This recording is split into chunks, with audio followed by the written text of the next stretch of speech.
Je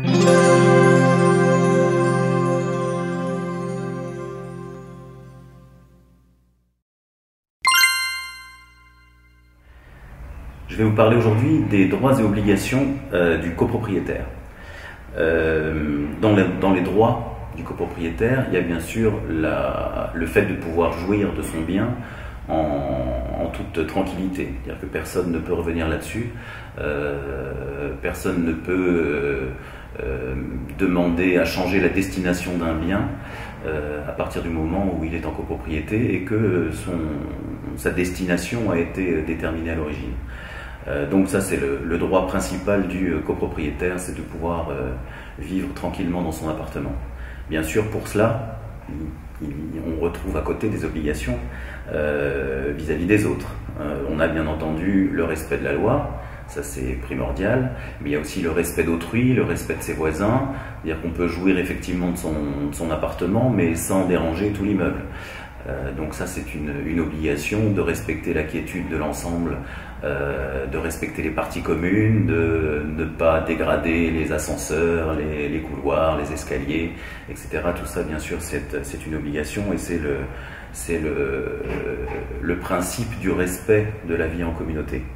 On doit aussi, en tant que copropriétaire, entretenir son patrimoine.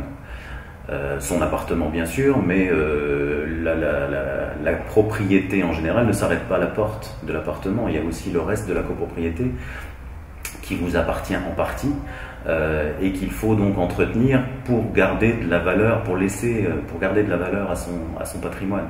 Un immeuble qui est délabré fera perdre de la valeur à l'appartement, même si l'appartement est magnifique, puisque c'est toujours la première impression quand on rentre dans un immeuble qui va déterminer si on va plus loin pour visiter un appartement ou pas, ou si on a envie d'habiter dans cet appartement ou dans cet immeuble à partir du moment où il est complètement délabré, même si l'appartement est splendide.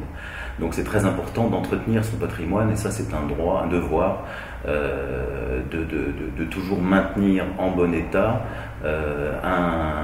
un immeuble, une copropriété en général. Donc c'est bien sûr le travail du syndic de veiller à ça, mais avec le soutien des copropriétaires. Et le soutien passe bien entendu par le paiement des charges, ça c'est aussi une obligation, puisque pour entretenir ce patrimoine, pour payer le personnel, pour payer l'électricité et l'eau, etc., bien entendu il faut payer des charges, et ça passe par le paiement des charges. Le fait de pouvoir maintenir un patrimoine en bon état, de ne pas se retrouver dans le noir dans les parties communes parce qu'on n'a plus d'ampoule ou parce qu'on n'a pas payé l'électricité. Donc ça fait partie des obligations des copropriétaires.